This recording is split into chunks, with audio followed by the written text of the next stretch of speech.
It's 8 o'clock. Welcome back to Sunrise Daily. Well, yes, retired Captain Aliyu Umar joins us now to continue our focus on the unfortunate incident in Nyanya. Thank you for coming on this morning. Thank you. Good morning. Well, here we are again looking at this matter, and who knows for how long and what else we might be talking about, because even though people will expect to look at, okay, look, how much progress have we made? But can that be the case in this circumstance? Because this very, very unfortunate incident indeed. And looking at this one, and what can one say? Because yes, Nyanya, so many agencies out there who should have done something.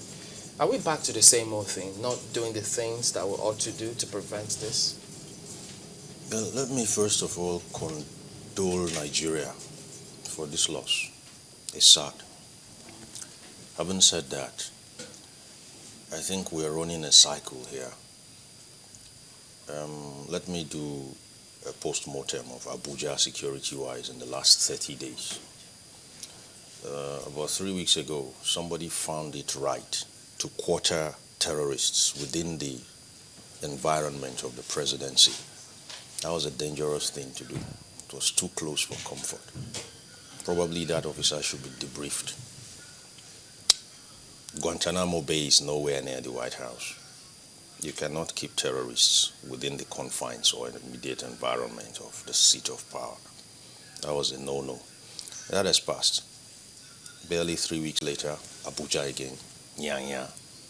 So if we were to do a security survey of the security situation in Abuja in the last 1 month, it's waning considerably. We now come to the park. What happened in Nyanya for me was shocking. It really took me by surprise. I thought we've gone past that. We saw something similar to that happen in Kano last year.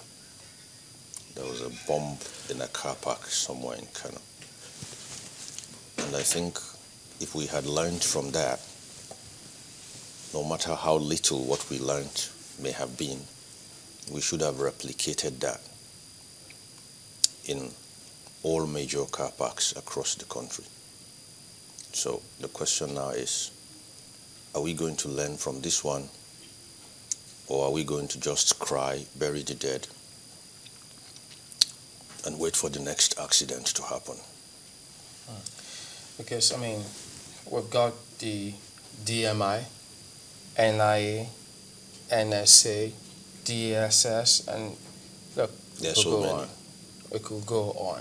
Yes. Now, if one of these agencies is doing something and the others are not living up to expectation, it won't achieve much. But how do we get to see them?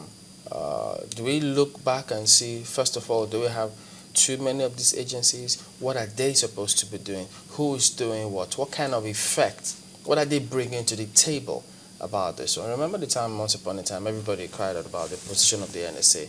Now we've got a new NSA. This is still going on. So what is happening?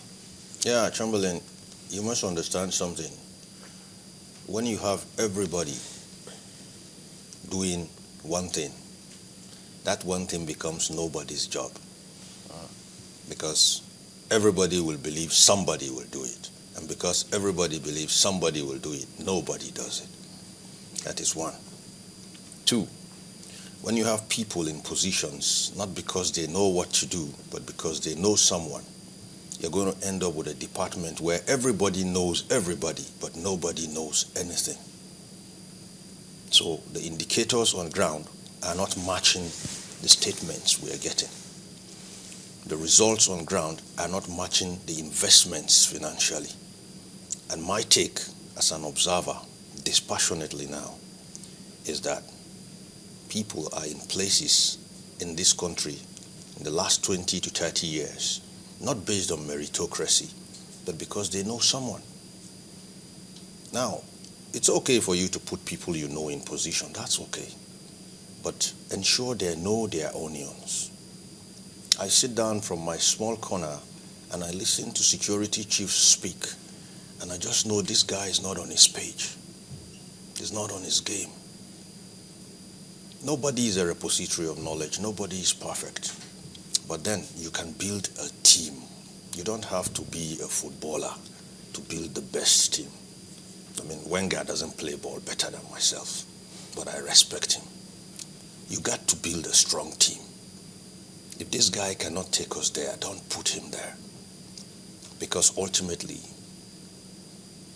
the price to pay is what we saw in Nyanya, in Kano, in Yobe, and the other states in the last 3 days.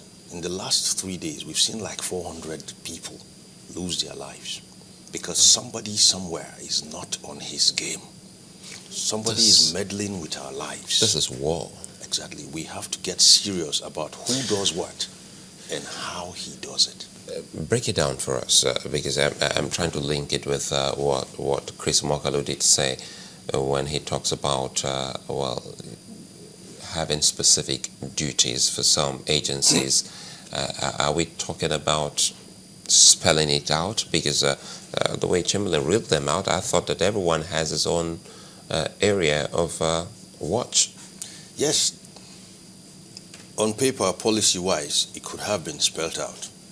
But what I know, and I stand to be corrected, is in each department, in each parastatal, there are no measures of success. There are no key performance indicators. There are no milestones.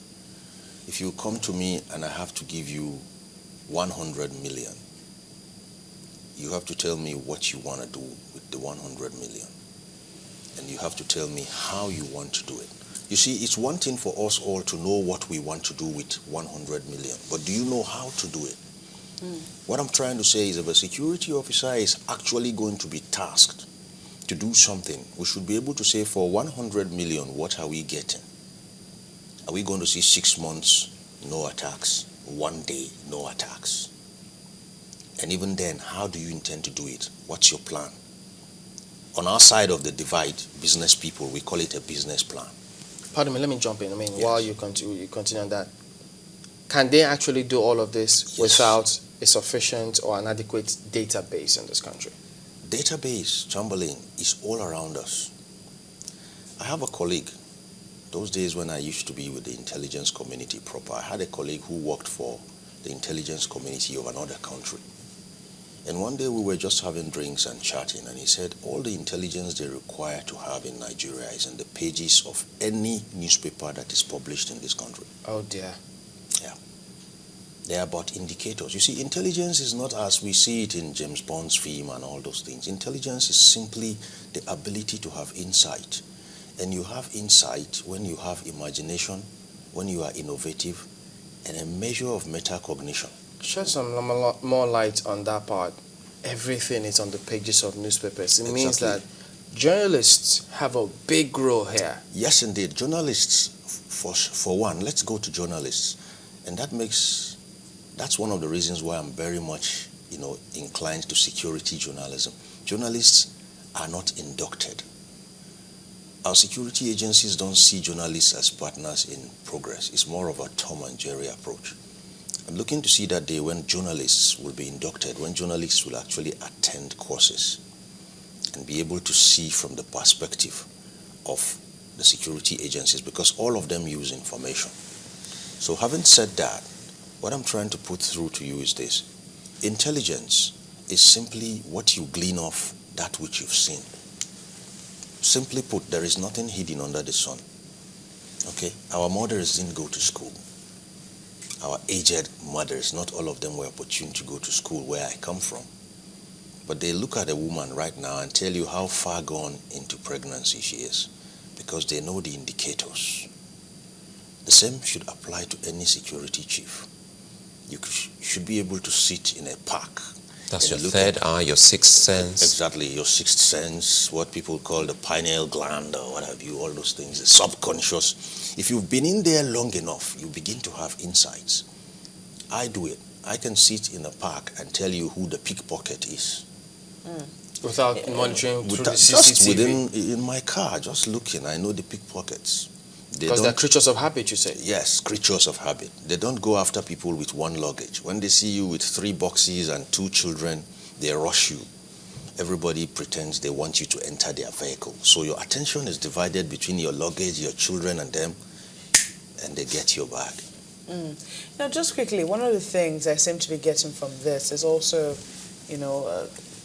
a sense of disillusionment with our security agencies. It would seem that we're spending so much money and we're getting very little results.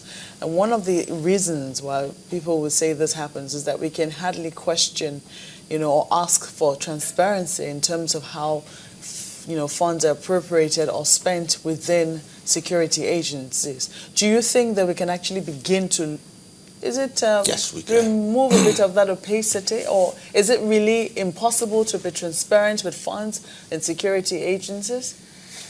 It's not impossible, Maupe. We may not be able to itemize how every kobo was spent, but we can track performance. If I was given XYZ Naira to do ABC much, and I submitted a road plan of what I intended to achieve, I think if 20% of that fund has been sunk, I should have achieved AB extent of my roadmap. So I can't tell them I've spent 80% of the fund and I've not even done 20% of what I wanted to do. We should be able to begin to hold people to account based on their briefs. It's not just about coming, the panic factor is there. Nyanya happened yesterday. The commander-in-chief, I empathize with him. He's under pressure. His people are dying. He will do anything to solve the problem. And you just come in and say, we need this much. He trusts you. That's why you are there anyway. He says, go ahead, take it. I want results. And you will give me results. If we put money into a particular project and we don't get result, consider that money sunk cost. So if we track your performance, and from you start in the morning, you were to end at midnight, and by noon you are nowhere like near 50%, then we should be looking for someone else to come and drive that process successfully. We don't wait for all the finances to be sunk before we realize that, hey, this guy is not just on his game.